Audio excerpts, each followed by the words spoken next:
गरजता हुआ आसमान और उस आसमान का सीना चीरते हुए आगे बढ़ते इंडोनेशियाई वायुसेना के F-16 और सुखोई लड़ाकू विमान।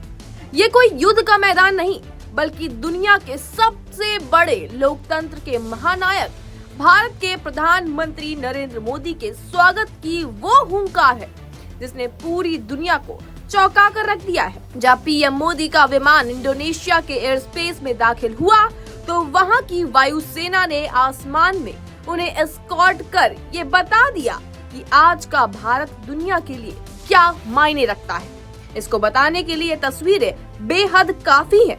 ये स्वागत सिर्फ एक नेता का नहीं, बल्कि 140 करोड़ भारतीयों की बढ़ते वैश्विक गौरव का शंखनाद है। जकार्ता की धरती पर पीएम मोदी के उतरते ही इतिहास ने एक नया अध्याय लिख दिया। जरा इन तस्वीरों को गौर से देखिए। चमचमाती ब्लैक मर्सिडीज कार में सवार भारत के प्रधानमंत्री और उस गाड़ी के बोनट पर एक तरफ गर्व से लहराता हमारा प्यारा तिरंगा, तो वहीं दूसरी तरफ इंडोनेशिया का राष्ट्रीय ध्वज। लेकिन इस दृश्य की भव्यता को चार चांद लगा रहा था इंडोनेशियाई राष्ट्रपति का विशेष रॉयल हॉर्स गार्ड्स का दस्ता। शाही घोड़ों पर सवार अंग रक्षकों ने पीएम मोदी की गाड़ी को अपने घेरे में लिया और उन्हें पूरे राजकीय सम्मान के साथ राष्ट्रपति भवन के ओर वो ले गए।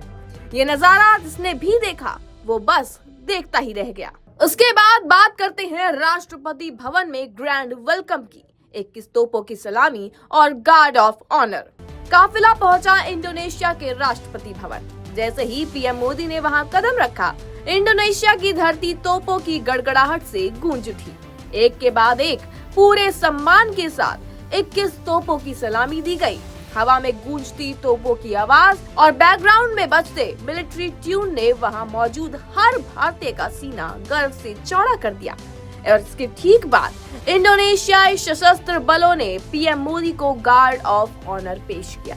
राष्ट्रपति प्राबोवो सुबियांतो खुद अपने 4 प्रमुख मंत्रियों के साथ पीएम मोदी की अगवानी के लिए पहुंच गए थे। दोनों नेताओं के बीच गर्मजोशी और गले मिलने का ये जो अंदाज है, ये साफ बयां करता है कि ये रिश्ता महज 2 देशों का नहीं, बल्कि 2 प्राचीन सभ्यताओं का मिलन है।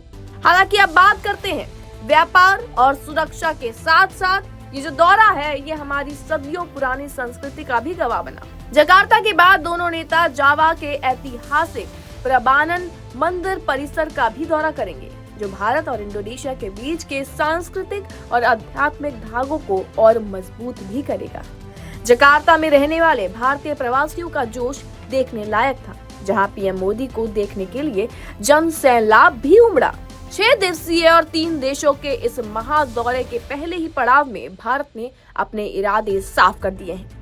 मई 2018 के बाद हो रही इस पहली द्विपक्षीय वार्ता में केवल औपचारिकताएं नहीं, बल्कि बड़े फैसले हो रहे हैं। इस दौरे की सबसे बड़ी हाईलाइट है भारत की अचूक मारक क्षमता वाली ब्रह्मोस सुपरसोनिक क्रूज मिसाइल की डील।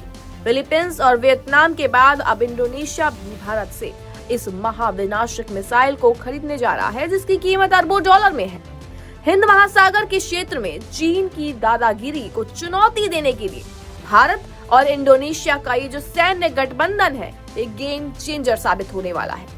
सिर्फ रक्षा ही नहीं, बल्कि दुनिया के सबसे ज्यादा बड़े निकल भंडार यानी कि क्रिटिकल मिनरल्स और खाद्य सुरक्षा को लेकर भी दोनों ही देशों के बीच एक नया रोड मैप तैयार हो रहा है। ये जो भव्य स्वागत है, आसमान में लड़ाकू विमानों की गड़गड़ाहट है, सड़कों पर शाही घोड़ों का दस्ता है और 21 तोपों की सलामी है, ये सब चीख चीख कर यही कह रहे हैं कि आज भारत विश्व पटल पर एक महाशक्ति बनकर उभर चुका है।